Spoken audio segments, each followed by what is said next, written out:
Uranium সমৃদ্ধকরণ বন্ধে আমেরিকার প্রস্তাব প্রত্যাখ্যান করল ইরান। দেশটির সর্বোচ্চ নেতা আয়াতুল্লাহ খামেনি পরিষ্কার জানিয়ে দিলেন, ইউরেনিয়াম সমৃদ্ধকরণই ইরানের পারমাণবিক কর্মসূচির মূল চাবিকাঠি।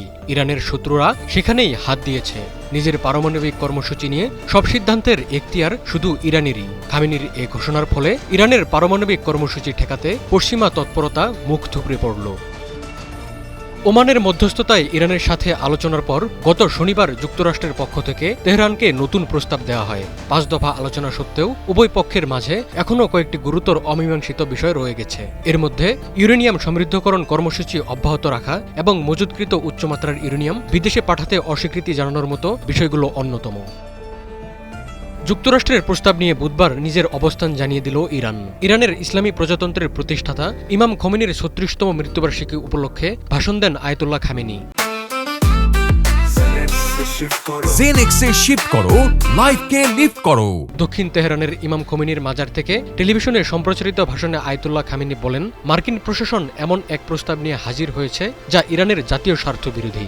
মার্কিনীদের প্রথম কথা হলো, ইরানের পারমাণবিক শিল্প থাকা উচিত নয় এবং তাদের যুক্তরাষ্ট্রের উপর নির্ভর করা উচিত। কিন্তু যুক্তরাষ্ট্রের প্রতি ইরানের স্পষ্ট প্রতিক্রিয়া হলো, তারা পারমাণবিক কর্মসূচি নিয়ে কিছুই করতে পারবে না। এর আগে মার্কিন প্রেসিডেন্ট ডোনাল্ড ট্রাম্প বলেছিলেন, ইরানকে কোনো ধরনের ইউরেনিয়াম সমৃদ্ধকরণের অনুমতি দেওয়া হবে না। ট্রাম্পের এই বক্তব্যের প্রতিক্রিয়ায় আয়াতুল্লাহ খামেনি প্রশ্ন রেখে বলেন, আপনি কেন হস্তক্ষেপ করছেন? ইরান ইউরেনিয়াম সমৃদ্ধ করুক বা না করুক, আপনার কি আসে যায়? আপনি কে? তেহরান বরাবরই বলে আসছে, তারা শান্তিপূর্ণ উদ্দেশ্যে পারমাণবিক প্রযুক্তির দক্ষতা অর্জন করতে চায়। কিন্তু পশ্চিমা শক্তিগুলোর দাবি, ইরান পারমাণবিক অস্ত্র তৈরি করতে চায়। গত জানুয়ারিতে হোয়াইট হাউসে ফিরে ইরানের বিরুদ্ধে চূড়ান্ত চাপ প্রয়োগের নীতি গ্রহণ করেছেন ডোনাল্ড ট্রাম্প। আয়াতুল্লাহ খামেনি বলেন, ইউরেনিয়াম সমৃদ্ধকরণ ইসলামী প্রজাতন্ত্রের পারমাণবিক কর্মসূচির একটি অপরিহার্য অংশ।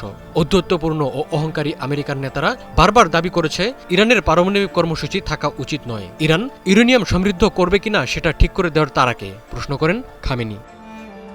আয়াতুল্লাহ খামেনি বলেন, ইমাম খোমেনির নেতৃত্বে এক মহান বিপ্লবের ফলে সৃষ্ট ক্রমবর্ধমান, স্থিতিশীল এবং কর্তৃত্বপূর্ণ রাজনৈতিক ব্যবস্থার অধিকারী ইরান পশ্চিমা বিশ্বকে অবাক করে দিয়েছে।